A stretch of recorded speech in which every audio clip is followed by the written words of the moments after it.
Your question, the member from Kingston and the Islands. Thank you, Mr. Speaker. My question is to the Premier and Minister of Intergovernmental Affairs. We all know that both 2016 and the start of 2017 have seen many global uncertainties emerge, both politically and economically.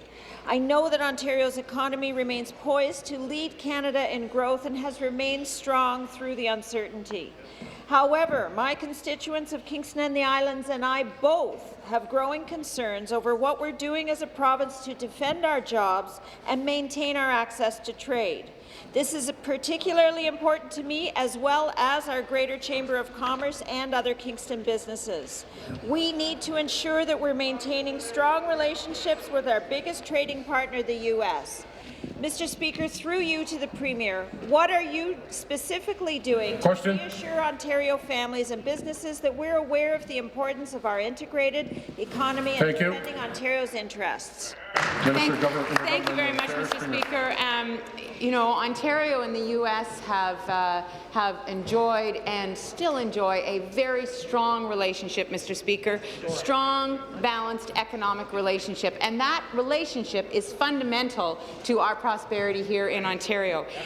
The work that we have been doing, Mr. Speaker, to work with our partners in the federal and Quebec governments to ensure that Canada was top of mind as the discussion around Buy American took place in New York, Mr. Speaker, is indicative of how much we value that relationship. And so the Minister of International Trade and the Minister of Economic Development and Growth both went to Albany, Mr. Speaker. They talked with many, many leaders there. They worked with our representative in Washington, who was on the ground in Albany as well, Mr. Speaker. And we're going to continue to engage with workers and with businesses, Mr. Speaker. As a result, we're very pleased that the Buy American provisions were dropped for the New York. Thank you. Stop the clock, please. Be seated, please. Be seated, please.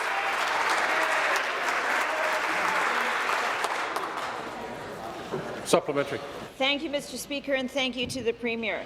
My question is again through you to the Premier. With so many of Ontario's industries and jobs directly impacted by our neighbours to the south, especially those in my riding of Kingston and the Islands, we need to show strength as we now turn our attention to discussions on NAFTA. This is particularly important to businesses in Kingston as well as all other border communities.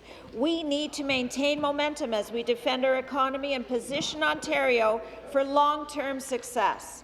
Although Buy America is off the table now, there are other issues around a border adjustment tax, as well as ensuring Ontario's views are heard at the NAFTA negotiating table.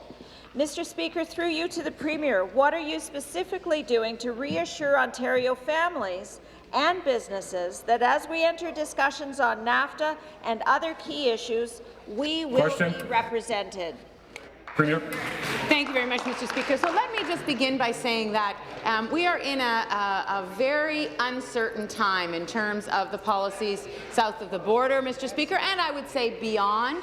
But specifically in relation to our partners in the United States, we are going to continue to engage in conversations, as the member from Kingston and the Islands has said, on the border adjustment tax, Mr. Speaker, on NAFTA, and even though the Buy American provisions have been dropped from the New York budget, Mr. Speaker, that does not mean that we don't have to continue to be vigilant, because that protectionist rhetoric, Mr. Speaker, is still part of the political discourse. So we are going to continue to work. I am going to, for example, Mr. Speaker, I will be attending the Governors Association, the National Governors Association in Rhode Island in July, Mr. Speaker. I was just in Chicago yesterday meeting with Governor Rauner of Illinois, and I will continue to engage with governors around the states to make